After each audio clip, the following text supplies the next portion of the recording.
I'm going to walk through why the PreSonus StudioLive Series 332S might be the console you keep reaching for or the one you decide to pass on based on how it actually works in a real-world gig or studio situation.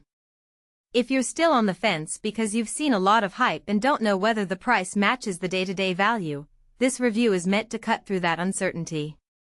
Link is in the description if you want to check the product details on Amazon. First off, let's talk about the environment where this mixer lives. I've spent a few weeks sitting behind a 32-channel board at a mid-size worship venue, a couple of nights mixing a live-streamed band for a local club, and then moving it into a project studio for multitrack recording. What kept showing up across those scenarios was the way the StudioLive i32S handles the transition between live sound and recording.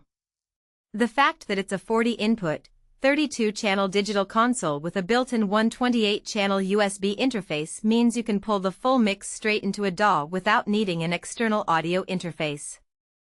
In practice, that saved me about 15 minutes of patching and routing every time I wanted to capture a multitrack session. The virtual soundcheck feature, essentially a playback of the last recorded session, lets you rehearse your mix before the audience walks in, which is a huge confidence booster for anyone who's ever had to wing a soundcheck with limited time. Now, who actually benefits from those capabilities? If you're a house engineer for a church, a small venue, or a touring band that needs a compact, road-ready mixer, the 32S hits a sweet spot. It's portable enough to fit into a standard flight case, yet it doesn't skimp on the I/O you'd expect from a larger analog desk. The built-in AVB networking also means you can expand with a PreSonus NSB stage box without running a tangle of analog snakes. For a freelance audio engineer who wants to bring one box from a house gig to a client's studio, the ability to recall an entire mix with a single button press means you're not reinventing the wheel every time you set up. On the flip side, if you're a large-scale touring crew that relies on 64-channel consoles, or you run a permanent installation where you need dozens of auxiliary mixes running simultaneously, the 32S will start to feel cramped. 16 flex mix slots sound generous, but in a theater environment where you might need separate mixes for monitors, broadcast, and house, you'll end up using subgroups and matrix routing to make the numbers work. That adds a layer of complexity that some users find cumbersome, especially if they're used to having a dedicated AUX per monitor. Let's dig into the day-to-day workflow.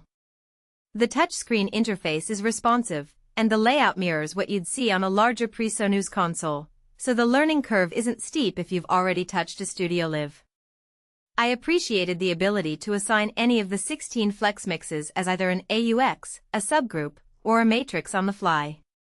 During a live band set, I used 3 flex mixes as monitor mixes, 2 for the front-of-house subgroups, and the remaining 11 for matrix feeds to the venue's video screen and the live stream encoder. Switching those assignments mid-show was as easy as tapping a few icons, no need to dive into deep menu trees. The Onboard Flex FX processor with 4 slots for third-party plugins is another practical win. I loaded a classic plate reverb for vocals and a room simulation for drums, and the latency stayed well under the audible threshold. However, the fact that you're limited to 4 effect slots means you have to be selective. If you rely on a heavy chain of modulation, delay, and pitch shift effects, you'll need an external processor or a separate rack unit. That's a hidden trade-off. The console's internal FX are powerful but not unlimited. Recording directly to an SD card is a feature that gets talked about a lot, but its real utility shows up when you're on location without a laptop. In a recent outdoor festival, we ran the SD recorder for the whole set, and the resulting 24-bit WAV files were ready for post-production the next morning. The only downside I noticed was the lack of a visible file manager on the console itself. You have to pull the card out and plug it into a computer to see what's been recorded. It's not a deal-breaker, but it adds an extra step if you're trying to manage multiple shows quickly. From a value perspective, the biggest return comes from the combination of mixing and multitrack capabilities.